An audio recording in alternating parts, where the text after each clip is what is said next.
il gruppo folclorico de Santa Marta de Portudello di Anna do Castello, and I hope to goodness I got the pronunciation That right. was fantastic. Yeah. In other words, though, they're Portuguese folk dancers, and they've just travelled 1,300 miles, specially to be here in Britain for last weekend's 1970 Folk Dance Festival, which was held at the Albert Hall. And later on in the programme, they're going to be dancing for us. Well, today I just travelled 50 miles to get here to the BBC studio from my house. Now, I travel in down the motorway. I've got a very fast car, and in theory, it should take me just under the hour. But what happens?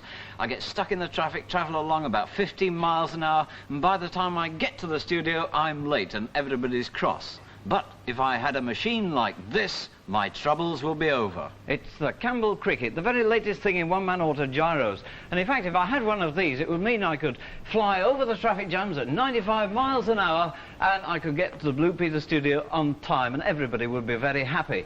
It's a very interesting and ingenious machine. It's got these huge, great rotor blades at the top, 22 feet long. They weigh 45 pounds. And they're all free spinning, and it's these rotor blades that give the plane its lift and keep it in the air. They're a sort of wing, a rotating wing. They're not powered like the helicopter rotors. They just spin quite freely, and I better stop them. All the power actually comes to the cricket from this little engine down here.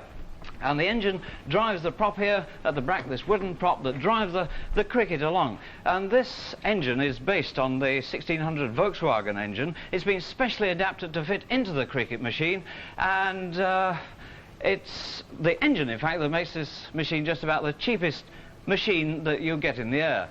Underneath the engine, you've got a fuel tank. 7 gallons it holds, and it'll keep you up in the air for just over 2 hours, and it'll take you up to a height too of 11,000 feet. Now, to get into the cricket, you just squeeze yourself in round the joystick there. It'll be a bit drafty, mind you, especially if you're up at about 11,000 feet, so you'll have to be have some nice warm clothing on, but you're not going to fall out of this quite small cockpit, because you've got a safety belt, and you're all nice and snug and in once you're up.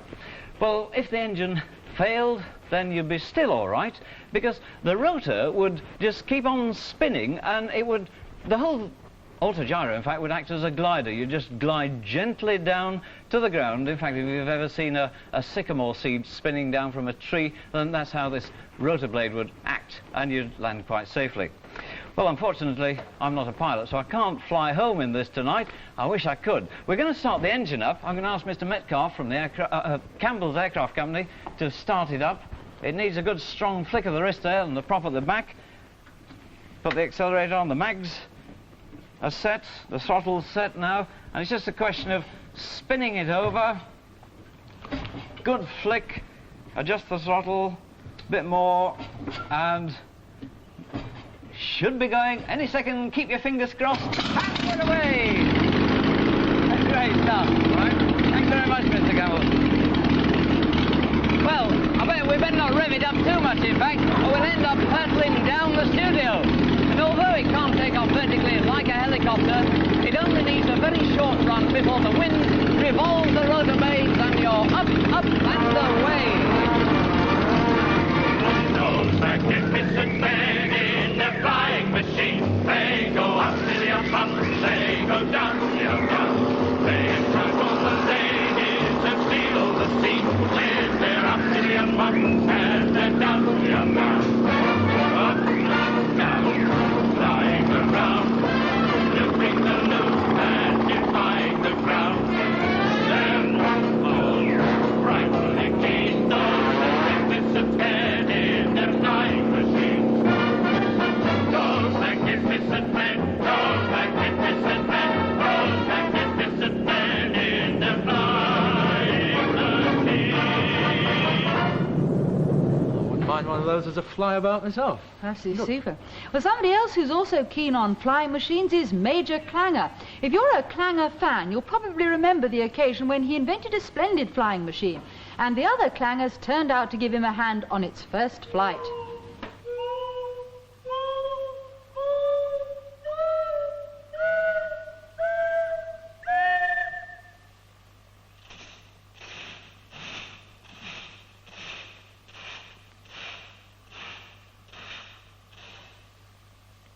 Now that is Major Clanger with his flying machine. All set, ready to fly up into the sky.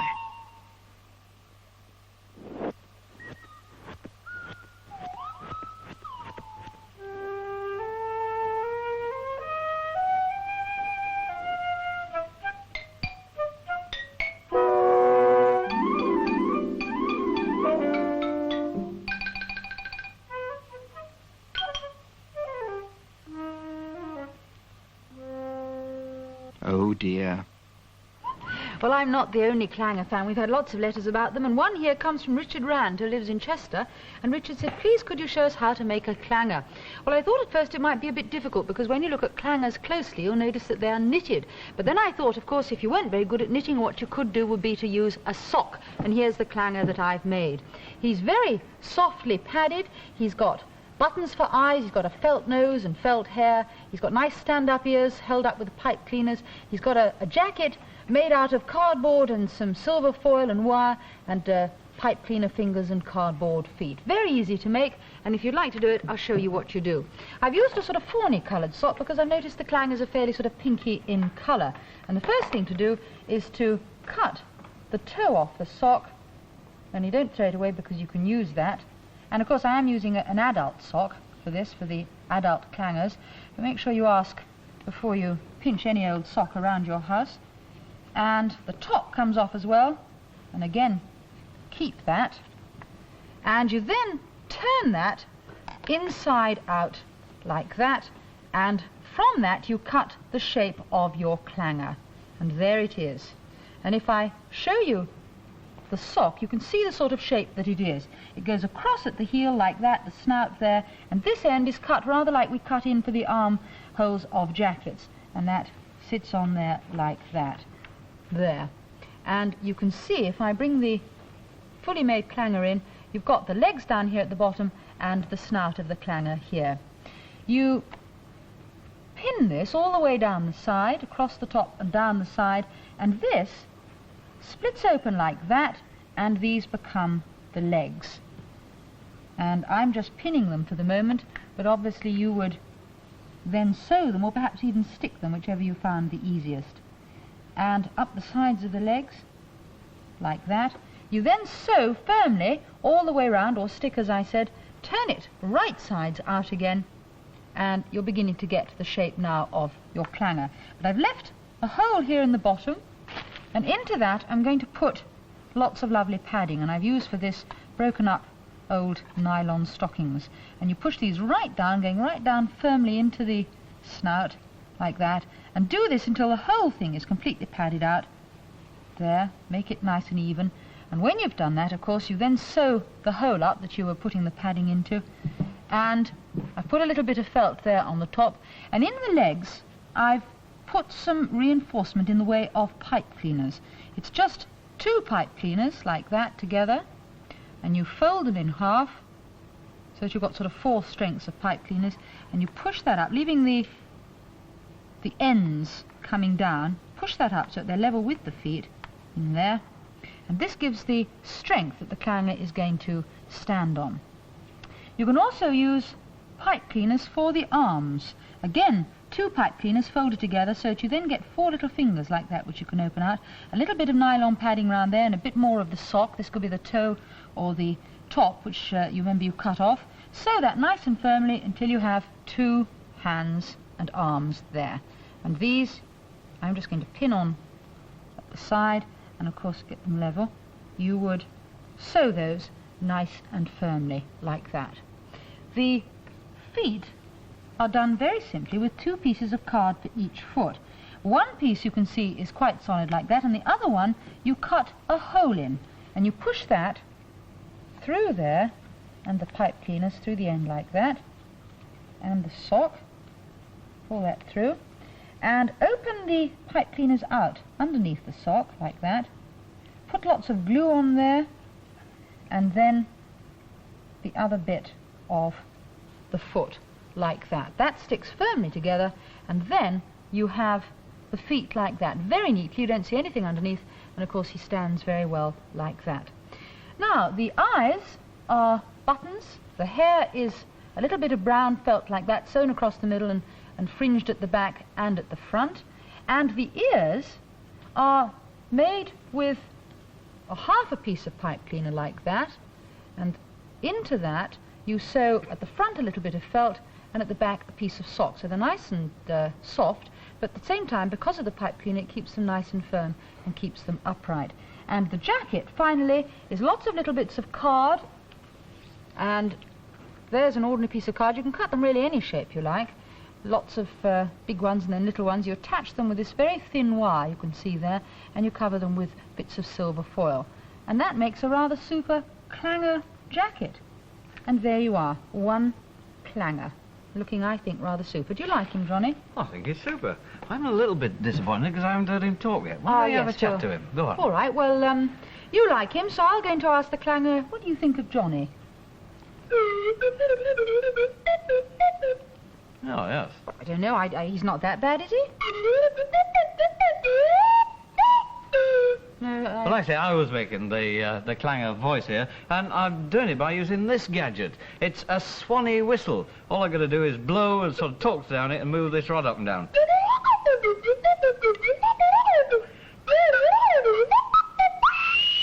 I think he's getting quite confident. Terrific, it works marvellously. Oh, sorry. If you haven't got a swanny whistle, you could always just make the clangers and perhaps even make the noises with your mouth. And if you're very good at it, you could maybe make a whole family. Here's Tiny Clanger. And Tiny Clanger would actually make a very good present for a baby because he's got no pipe cleaners at all. His little hands and his eyes and his feet are made out of felt. So there you are. Clanger family. We've got something else today in the studio that you might think have come from the planet where the clangers come from, and I wonder if you can guess what it is.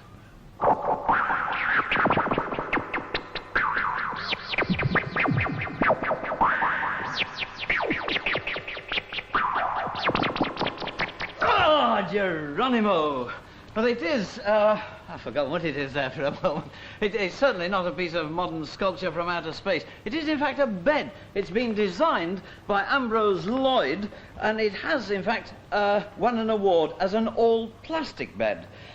It's very comfortable, actually. It's made out of a polyester foam. It's covered in a nylon fur, very smooth, very comfortable. But if you're thinking of getting one, it costs you £200, so before you decide to buy one, I should sleep on it. Well, you might prefer sitting down to lying down, so you could try out one of these very latest chairs. Well, not so much chairs, really, more like a poof.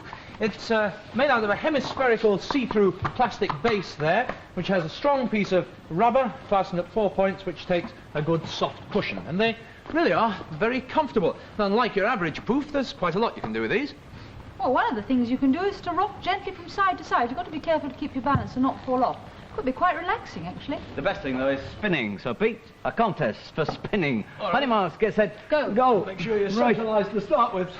You can lose your balance very You're dead right. easily. And there we go. Never mind, it's guaranteed to give you a nice, warm glow inside, even if there's a raging blizzard going on outside.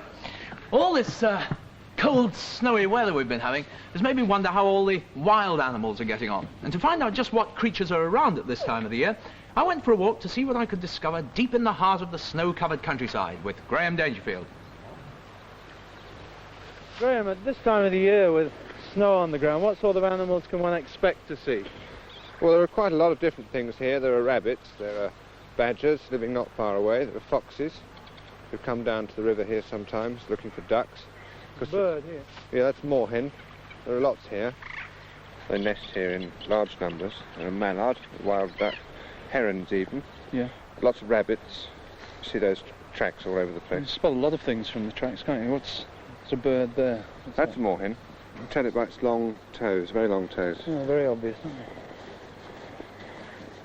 Hey, what's that one? That's a fox, or almost certainly a fox, I would say. It's a bit hard to be sure, because you see the snow's fallen in on the footprints there. Yeah. So you can see where he's worked along the edge, turned round there. No, he's probably just sniffing along the bank here looking for duck and so on. What's that? Missed it. Just flown off. It could have been a sparrow, or there are also reed buntings here. Yeah. Well, what do they do for food, all these wild birds? The sparrows and robins and things? Well, the small birds in garden areas definitely want looking after, Peter. Food should be put out. Any sort of food's better than nothing.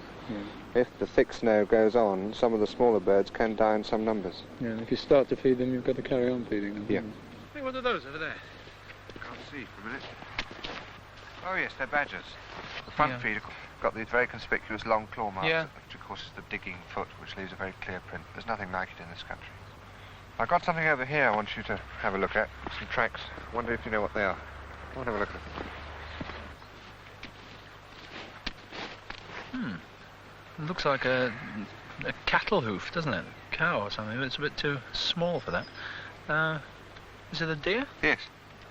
Very like a cow, but they spike into the snow more. Yeah. There are roe deer and muntjac deer around here. These are roe deer, actually. They must be pretty tame to come down here. Well, they're living in this area quite a lot. They're all over the place. I've got a hide up here, actually, where I've been sitting and watching them.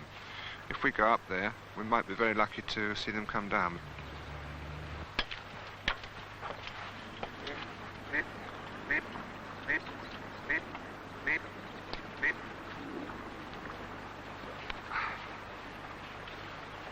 Mind the snow. It's a bit slippy. It's a bit slippy.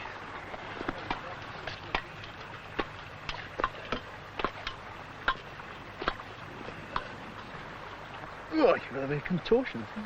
That's it. Oh. You up? Yeah. Yeah, it's pretty comfortable. What's it made of? Old door, is it? Just an old door with a few support. The branches hold it up quite nicely. They're just the right shape underneath. Oh, that's not bad. What's the hessian for? Well, the deer don't usually look upwards, so they're not likely to see us anyway, but just in case they do, it disguises the human outline. If we're just peeping over the top, they won't see us. So. Yeah, great. Well, it looks like we might have a long wait. Hope it keeps fine. Yeah.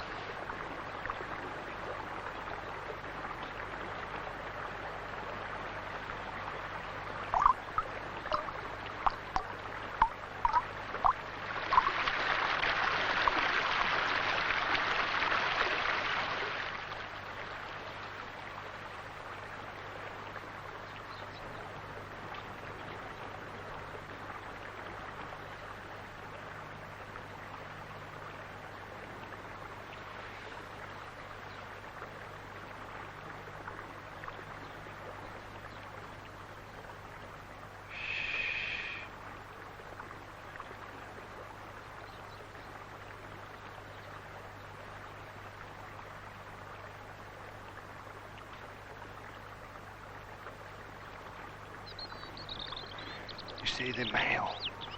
The male's got little horns. Yeah. And the female hasn't got any. Yeah. That's the start of the antlers, isn't it? Yes. Yeah. But they don't get very big. They're beautiful. They're both the same kind, are they? They're both Yes, both roe deer. roe deer. Yeah. Are they fully grown? Just about, yes. But they're both under 1 year old. Yeah. How can you tell? Just the development of the whole animal. Yeah. You can see they're both last year's babies. Yeah.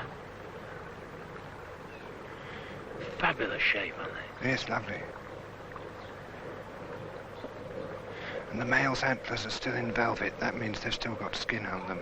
Yeah. And he'll rub this off and expose the bare horn quite soon. How big do they grow? They're sort of... Not very much bigger than that. No. Especially to begin with for the first year.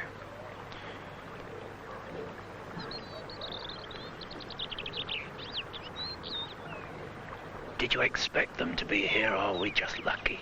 We're pretty lucky, but they don't always come. Yeah. I'm gonna sneeze.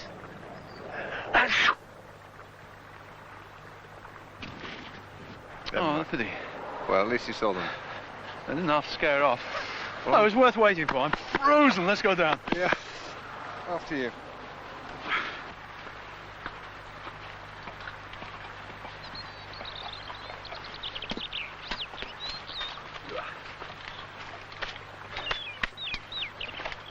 Oh, what now?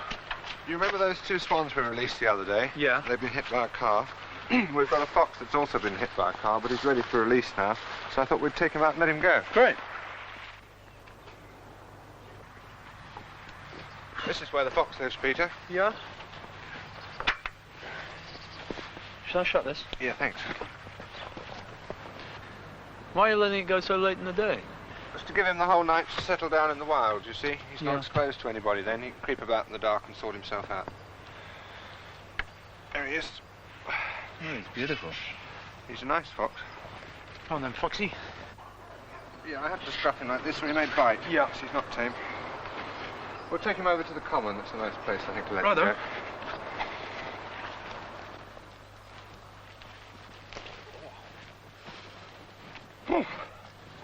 Soon be free, Foxy. Yes.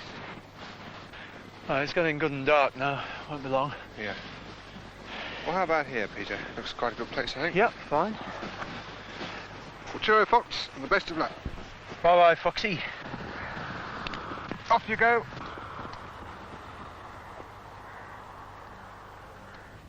Oh, what happened to the fox after that? Well, we don't know, in fact. It shot off into the bushes there and disappeared. Graham said he thought that it would quite easily find a den and make himself comfortable there, and he should be all right because we let him go so late. It was really getting dark. He had a very good chance of staying away from any more trouble that night. Well, one thing it couldn't escape from, that was the snow. But people are more lucky. They can get away to a country that's got a nice, warm, sunny climate. But if you can't go to the south of France, or Spain, or Portugal, well, here's the next best thing. The Gruppo Folclorico de Santa Marta de Portutello, Viano do Castello, with Senhor da Serra.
Very nice, I suppose. Well, I should try to say thank you in Portuguese, which I think is obrigado. Yeah?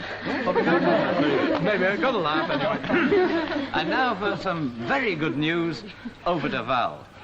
Well, it certainly is really marvellous news. Do you remember I told you a couple of weeks ago that we'd had a burglary in the Blue Peter office, and every single penny out of our penny folder had been stolen? Well, have a look at this.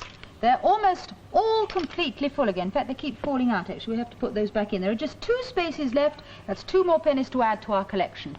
And we filled up the folder like lightning. In fact, after the programme, when we told you about the burglary, we had a look in our pockets and we filled up 9 spaces by then.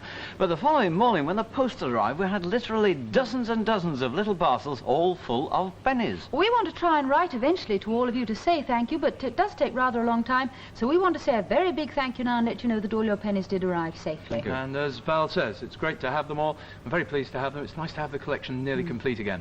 Well, not only that, so many of you have joined in to help us fill up the collection. We've got thousands, literally thousands of swaps, and this is what we've decided to do. We've got somewhere in the region of about 7,000 pennies, and that's about £30. Now, £30 is quite a lot of money, and we've decided to put that to a really good use.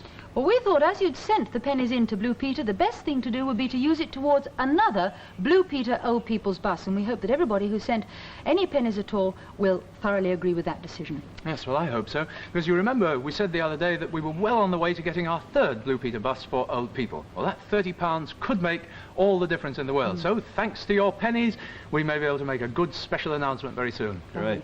Well, we'll be back again on Thursday, and we'll be having some of the rarest dogs in the world here in the studio. And you can see what happened when I spent a day on a tiny little tug, pulling out a great big cargo boat and moving a floating crane around Southampton Dock. We'll see you on Thursday. Bye-bye. Bye-bye.